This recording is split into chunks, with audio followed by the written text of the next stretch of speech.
Eh bien, bonjour à tous et bienvenue pour cette nouvelle petite découverte que nous commençons ici dans le cadre de l'Observatoire de Meudon, le plus grand centre de recherche en astrophysique de France. Alors, je vous propose aujourd'hui de continuer notre petite série sur l'espace et de tordre le cou à une autre idée reçue sur l'espace, une idée reçue que j'appellerais le syndrome Star Wars. Alors j'avais prévu d'illustrer cette vidéo avec des extraits des films Star Wars. Malheureusement, le coût des droits est supérieur au budget du Palais de la Découverte pour une année, donc on va pas faire ça, on va faire autrement. Je vous propose de changer de cadre, d'aller chez moi et faire ça de manière un petit peu plus artisanale.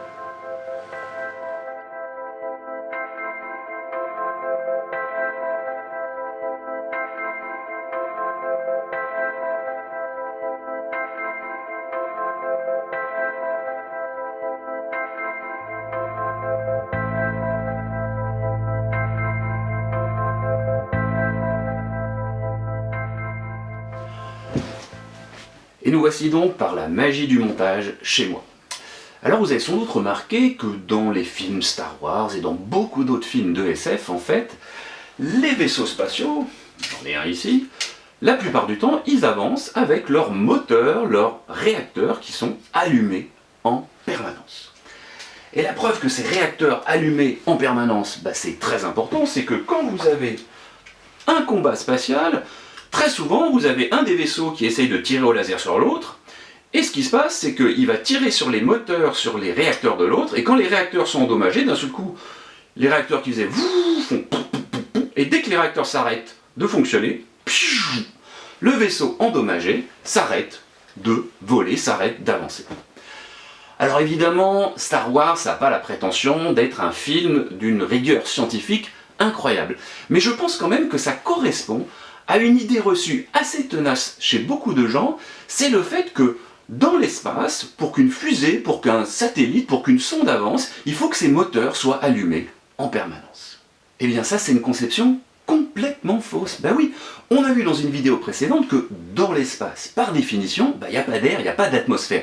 Il n'y a donc aucun frottement. Ça veut dire que si votre vaisseau avance à une certaine vitesse, eh bien pour qu'il continue d'avancer à cette vitesse, il n'y a rien à faire. Il va continuer d'avancer tout droit devant lui. C'est ce qu'on appelle le principe d'inertie, qu'on a aussi vu dans une vidéo précédente. Il n'y a pas besoin d'allumer les moteurs en permanence pour continuer d'avancer. En fait, la seule chose qu'il y a à faire, c'est d'acquérir une certaine vitesse. Et là, effectivement, vous aurez besoin de mettre un petit coup de réacteur, un coup de moteur. Mais ça peut être fait sur un temps extrêmement court. Et je vous propose d'illustrer ça avec un exemple très célèbre, celui des vols des missions Apollo vers la Lune. On va suivre le décollage d'une fusée Saturn V jusqu'à l'arrivée des astronautes sur la Lune et on va regarder, pendant ce voyage de 3 jours, combien de temps les moteurs vont effectivement être allumés. Alors voici la fusée Saturn V qui a envoyé les astronautes des missions Apollo vers la Lune. Cette fusée faisait 110 mètres de haut, c'est la plus grande fusée jamais construite. Et essentiellement, cette fusée, c'est un immense réservoir de carburant. Alors vous le savez sans doute, elle est divisée en 3 étages. Le premier étage ici, carburant essentiellement du kérosène. Deuxième étage, carburant hydrogène liquide. Troisième étage, pareil. Et tout en haut, dans la coiffe, le vaisseau Apollo lui-même qui emmène les astronautes jusqu'à la Lune. Alors le rôle du premier et du deuxième étage, c'est essentiellement d'amener le vaisseau en orbite autour de la Terre. C'est la première étape d'une mission Apollo, c'est d'aller à peu près à 180 km du sol en orbite, c'est-à-dire à une vitesse de satellisation, et on a vu ça dans une vidéo précédente, environ 28 000 km/h. Alors ces 2 premiers étages ont brûlé pendant à peu près 12 minutes, c'est-à-dire qu'en 12 minutes, on est passé du sol à une orbite autour de la Terre à 180 km. Et ensuite, une fois qu'on est en orbite autour de la Terre à 28 000 km/h, soit environ 7,8 km par seconde, deuxième étape. Et cette fois-ci, c'est le troisième étage qui prend le relais. Le but de ce troisième étage, c'est de donner une impulsion supplémentaire pour faire passer la vitesse de 7,8 km par seconde à environ 11 km par seconde. Et avec cette vitesse-là, on va pouvoir s'éloigner de la Terre pour aller intercepter l'orbite de la Lune à environ 400 000 km. Et pour donner cette impulsion supplémentaire d'environ 3 km par seconde, le troisième étage va brûler pendant environ 3 minutes. C'est tout. Au bout de 3 minutes, il n'y a plus de carburant, il s'éteint, et le vaisseau Apollo est placé sur une trajectoire qui naturellement va le faire aller jusqu'à la Lune. Donc en résumé, sur un voyage de la Terre à la Lune qui dure environ 3 jours, eh bien les moteurs vont brûler pendant 12 plus 3 minutes, c'est-à-dire 15 minutes. C'est totalement négligeable. En fait, on peut quasiment considérer qu'on donne une impulsion presque instantanée au vaisseau et qu'ensuite, grâce au principe d'inertie et au jeu de la gravitation mutuelle de la Terre et de la Lune, on va aller tout seul, si j'ose dire, jusqu'à la Lune. Alors nous venons de voir l'exemple d'une mission Apollo, mais ce que je viens de vous raconter, ça reste dans ces grandes lignes valable pour toutes les autres missions spatiales qui se sont éloignées loin de la Terre, vers la Lune, Mars ou les planètes du système solaire externe.